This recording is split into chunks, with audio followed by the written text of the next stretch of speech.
That's my opinion! Hello and welcome back to my channel. If this is your first time, thank you for stopping by. And if you're back again, thank you so much. I've been posting a lot of videos this week, so make sure to check them out. Let me know what you think down below in the comments. And let's just get straight into the video. Vincenzo is a series that I watched a while back and really enjoyed. And even before I get into my review, when I searched Vincenzo up on Google, it said that it was a romance, and I don't know who was in charge of that decision, but it's giving me tell me you haven't watched the show without telling me you haven't watched the show kind of vibes, because there's no way you can watch Vincenzo and come out of it thinking that, oh, that was a lovely romance with a little bit of action sprinkled in between. But moving on, I do want to say that Vincenzo has a very interesting place in my heart and in my mind, because when I went into watching the show, I expected more cookie cutter type of revenge, and I really did not expect for our heroes to come out with a triumphant win. Or what I mean is, I did expect them to achieve their goals, but I did not expect the bad guys to suffer in a way that Vincenzo gave me. And it's not often that you watch a show or a movie that gives you such a satisfying ending to the bad guys. Because sometimes the bad guys, they're either killed super quickly or they're sent to prison. And if you watch K-dramas or you're familiar with K-dramas, the bad guys usually end up in prison, and that's about it. They make the news, everybody's like, oh my god, I can't believe how bad they were, and then everything just goes back to normal. But there was just something so relaxing, and I hate to sound like a serial killer, but there was just something so relaxing about watching the bad guys suffer, and for it to mean something, because it happened in the last episode, and to experience the badness, the evil, the connivingness of how much people with power and money are willing to go, and to see them get what they rightly deserve.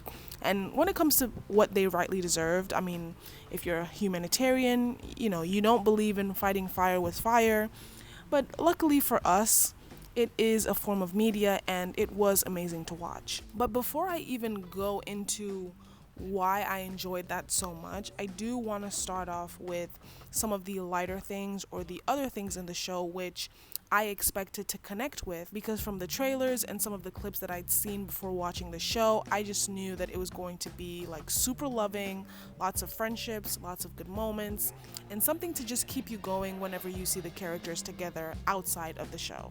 So I'm going to start off with the friendships. I really enjoy seeing friendships on television. I don't know what it is. I don't know if it's a personal thing of mine, or I'm just a sucker for people appreciating each other, loving each other, and having each other's backs.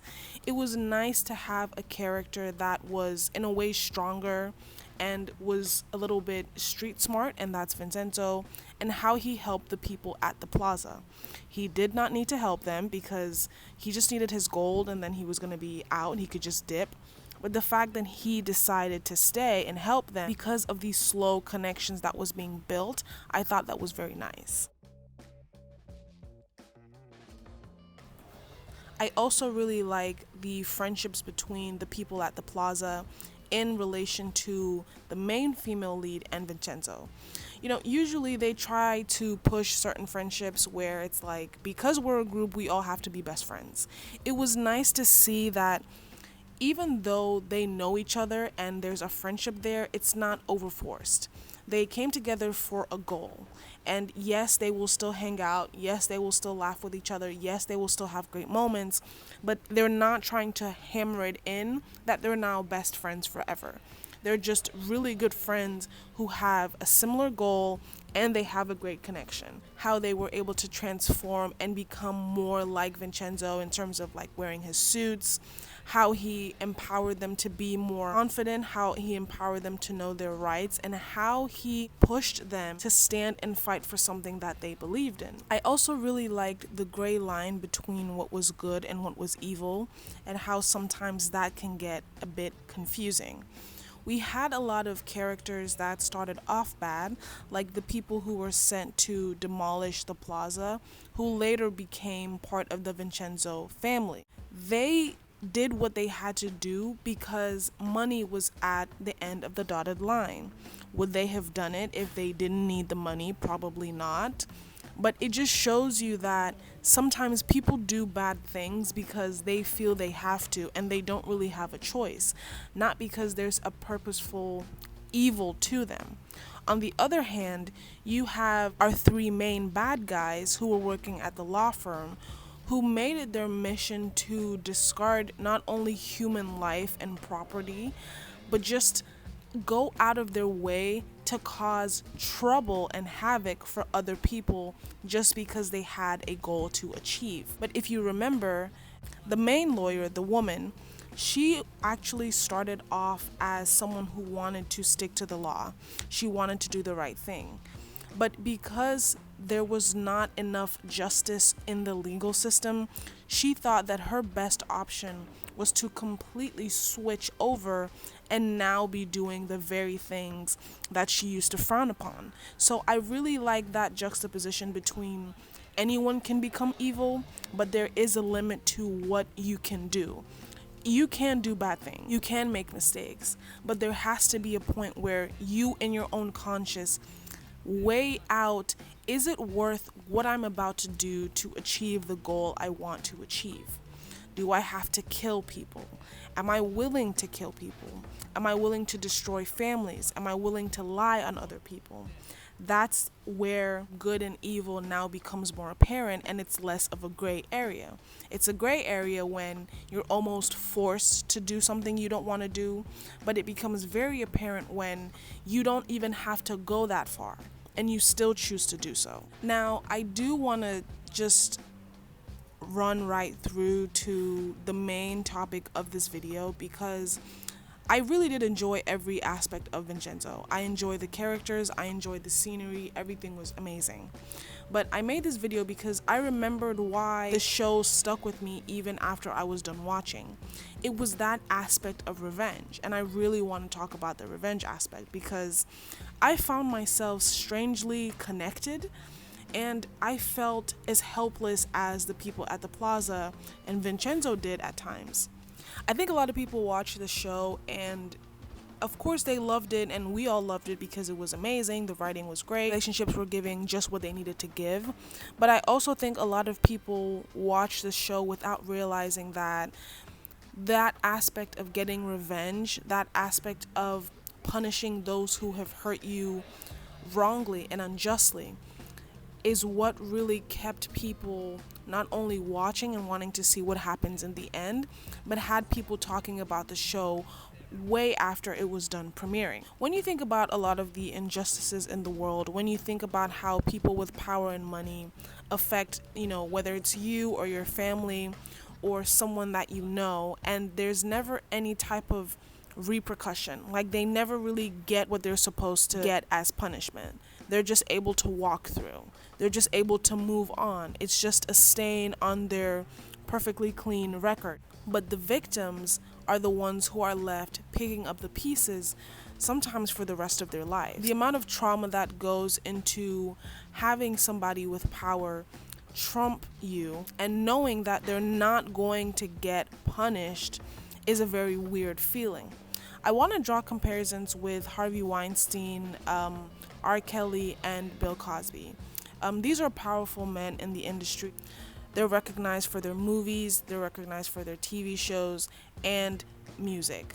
Unfortunately, even at their old age, they still managed to be caught. They still managed to have their legacy destroyed. And I'm sure their victims probably thought they are never going to get punished. They're going to remain as icons. They are going to continue to work. They're going to continue to be remembered. I would also like to add that I still don't understand why Woody Allen is still walking amongst people despite all the things that he's done. And it just shows you how people want you to be outraged. They want you to sign petitions and march before they do the right thing. Woody Allen is not supposed to be where he's supposed to be. The things that he's done to his daughter and the fact that he married his stepdaughter is appalling. However, he's still able to walk scot-free. And I'm sure there have been many women who suffered under his hand, but because he is Woody Allen, because he has the name, he's not going to get his punishment.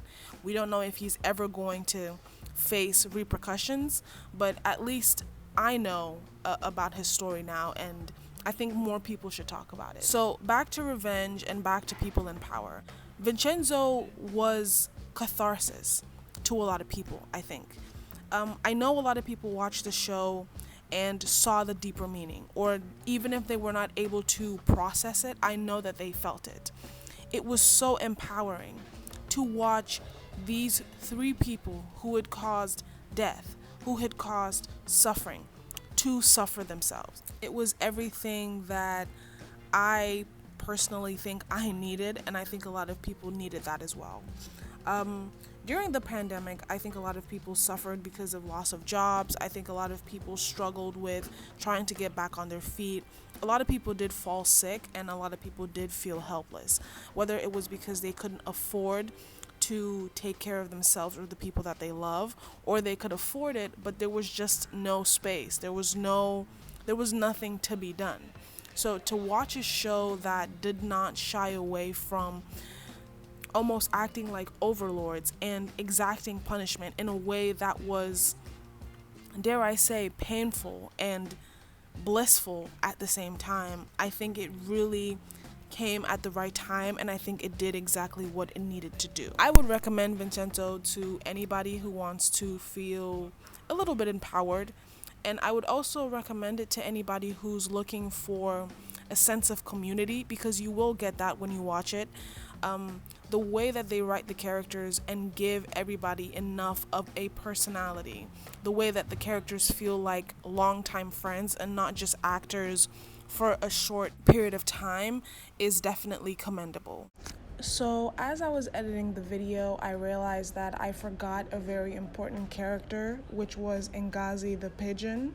And I just want to say to the writers, the editors, whoever thought about adding that pigeon, it was genius. It was funny, it was unexpected, and I genuinely love that pigeon. I love that bird, and I'm not even a fan of pigeons or birds like that. I think it was a very cute thing to add. Plus, it made Vincenzo a more lovable character than he already was. Who doesn't love someone who loves animals, or at least is kind to animals? So that is a very honorable mention. So this does bring me to the end of my video. Let me know what you think down below. How did Vincenzo make you feel? Did you connect with it? Did you not realize it was a story of revenge? And how did the relationships reflect on your own self? Is it something that you long for, or do you already have that, or are you trying to achieve it yourself? Let me know your true thoughts down below. Thank you so much for watching. Make sure to check out my other videos, like this video, and hopefully I'll catch you in my next one.